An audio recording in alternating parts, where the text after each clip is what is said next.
All the greats on this planet were addicted to something. You got to get addicted to something good. It takes such a desperate, obsessive focus. You really got to focus with all of your fiber and all of your heart and all of your creativity. While the other guy's sleeping, I'm working. While the other guy's eating, I'm working. This is what I believe, and I'm willing to die for it. This is what I live for. I am obsessed with this. So if it costs my life, if I die in the pursuit of my obsession, then so be it. I went out doing what I love. Live an extraordinary life.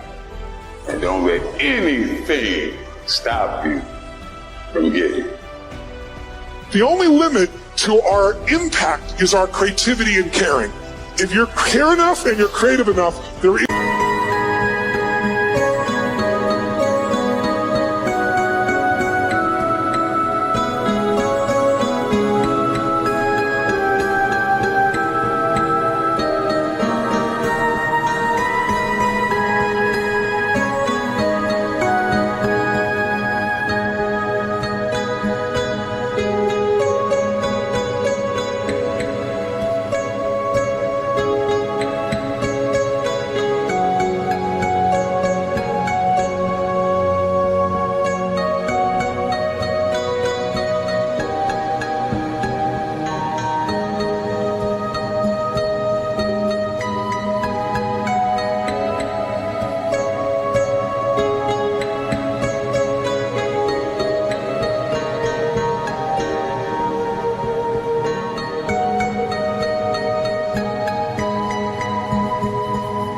There's no limit. Stop thinking about the score of the game and focus on one thing you can control: how much you give every moment you're on that court.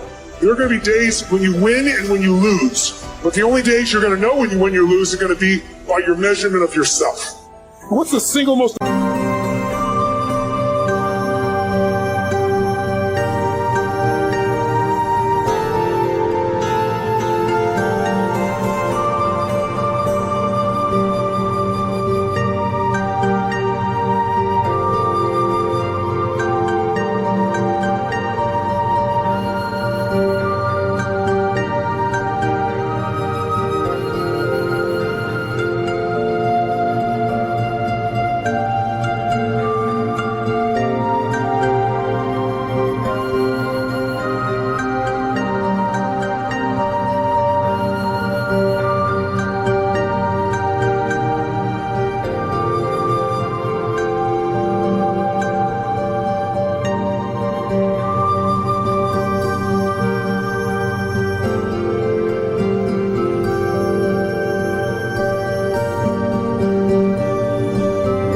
important key to success above anything else?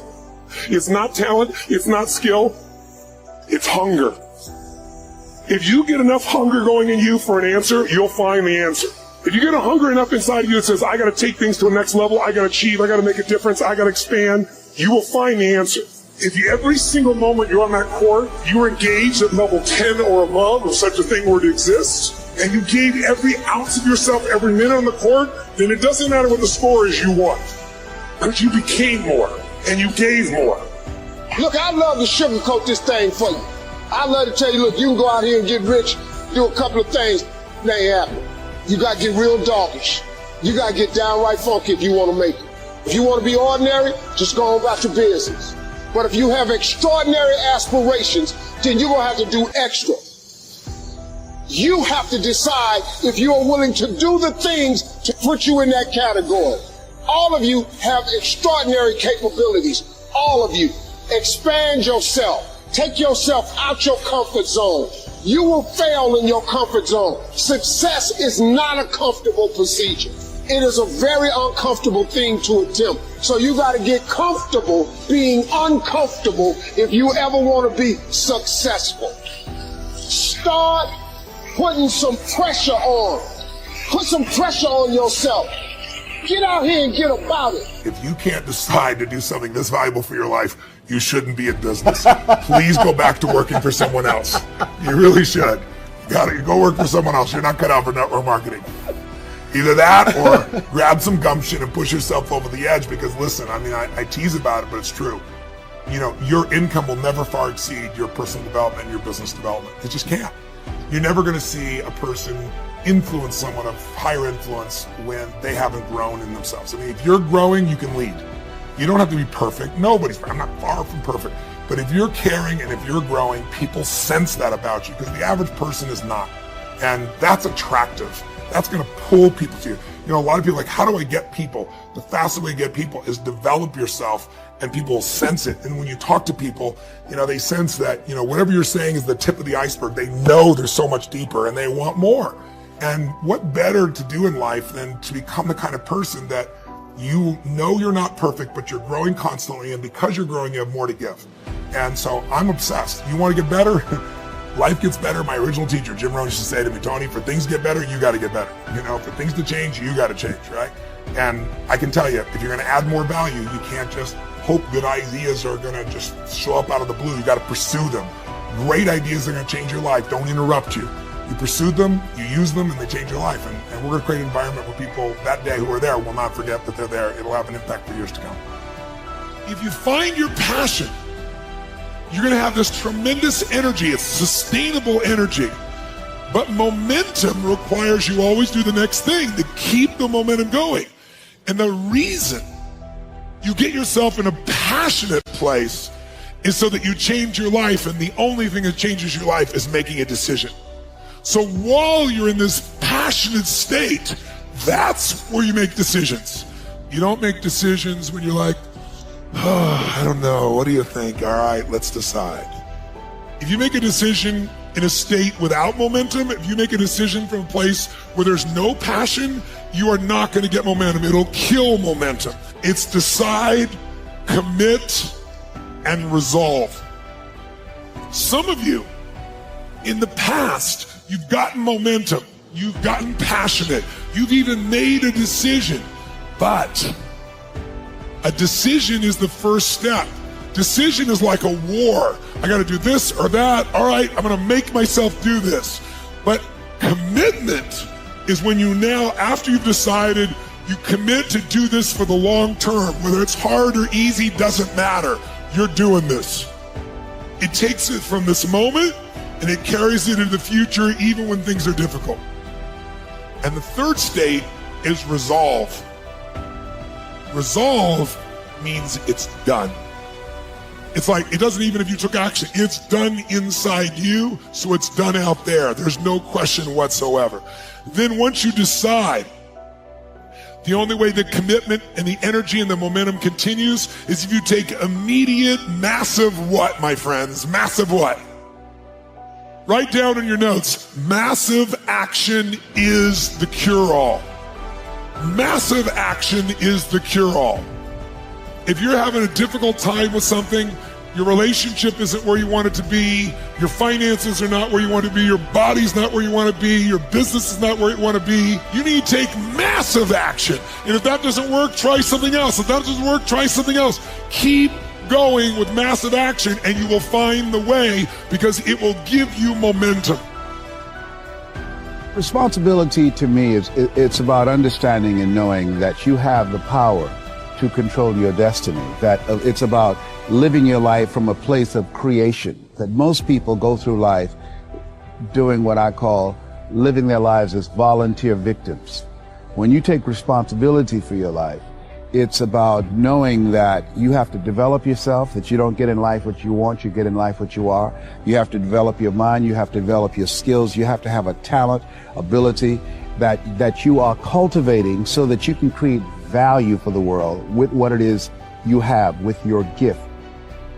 If you do what is hard, your life will be easy. But if you do what is easy. Your life will be hard. Yes.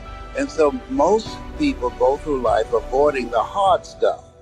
And the hard things in life, those are the lessons in life. That's where the growth takes place. That's where you meet a part of yourself that you don't know now. And to get through that, it takes prayer, it takes persistence, it takes perseverance, and a willingness not to give up regardless of what. I believe that the more people discover the truth of who they are, that will free them up to use the power that they have to do more, to have more inventions, to create more cures for things that's impacting humanity, to reduce poverty in the world and homelessness, and give people a sense of power that they would not have as a result of working on themselves. When you work on yourself and you expand your vision of yourself, you are able to make a greater impact in life. I've traveled around the world and I've earned millions of dollars helping people to build businesses, to make a difference in their community. I used to be a state legislator. I passed 14 pieces of legislation when I was elected to the Ohio legislature. I've been a community activist. All of these is a result of the vision, the mindset transformation that took place within me. And so when I speak to people about personal development, I'm talking from a place of knowing, of achieving. And so personal development is important because what it does, it inspires people to live an achievement-driven life.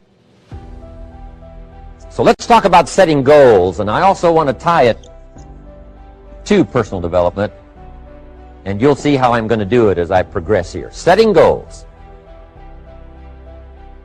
We need to take a look into the future. 4 things to consider in terms of attitude. 1 is how you feel about the past. Best advice I can give you on that is treat the past as a school. Let it teach you the mistakes you've made, the things that went wrong, the things that didn't work. Don't use the past as a burden to carry, and don't use the past as a club to beat yourself to death. Past losses, past failures, past mistakes. But let the past be a school. Tough school maybe. We've all been through some tough stuff. So if you feel good about the past, draw from it for experience and let it teach you. Then next is how you feel about the future. We've got to have the future well designed. The future is called the promise. And here's what we teach in our leadership series. The promise of the future can be an awesome force for your own future. The promise of the future, designing the future. There's 2 ways to face the future. 1 is with apprehension, and the other is with anticipation. I promise you, in my travels around the world, most people face the future with apprehension. And here's why. They don't have it well designed. They've sort of left that up to someone else to fix. But here's the best way to face the future, with anticipation. And you can face the future with anticipation if the future is clear, if the future is well designed. And I would like to have you consider some thoughts with me that help me to really change my future by giving it some thought and some consideration. And here it is. In setting goals, it's very simple. Number 1, decide what you want. You just take a little time. You sit down and say, what do I want? What kind of skills do I want? What kind of income do I want for the future? What would I like? Where would I like to go? Places I'd like to visit. Habits I'd like to acquire. Skills I'd like to have. You just take a little time to think about what you want. Economics, friendships, people you'd like to meet, places you'd like to go. You just take some time. And then I suggest, when you've thought about what you want for the future, make a list. Just jot it all down. It's really a very simple process. And then here's number 3. Keep all the old lists. I'm telling you, this served me so well, keeping my old list of goals. I look back now 10, 20 years ago at goals I set, lists I made, and I smile now because here's what I thought was so important, 20 years ago. Now some of those things aren't even on my list. I've got a new list. I've grown. I've changed. I've matured. But I give you that advice. Decide what you want. Number 2, write it down. Number 3, keep the old lists. And then here's number 4. When you get something that's on one of these lists, check it off. Part of the fun of having a list is checking it off. And then if you can add some drama to checking it off, see, that's what really helps. I set a goal to go to Spain many, many years ago. And when I finally made my first trip to Spain, I had that journal with me that had that list in it. And while I had my journal on my lap, waiting for the wheels to touch down in Madrid. I waited until the wheels touched the runway, and I checked it off. Just adding a little drama. So, part of the fun of having a list is checking it off. Now, here's what's important about the lists and designing your future. If the future gets clear, the price gets easier.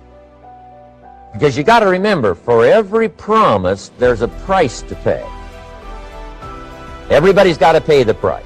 Everybody's got to do the deal. Everybody's got to do the disciplines. Everybody has to pay. But here's what I've discovered. If the promise is clear and powerful, the price is easy to pay. The price is some classes. The price is a few books. The price is a few disciplines. The price is finding something that'll make your life better, make you grow, make you change, make you develop. So the first part of the key is to design the promise. Then, what is the price to pay? I'm telling you, the price will be easy.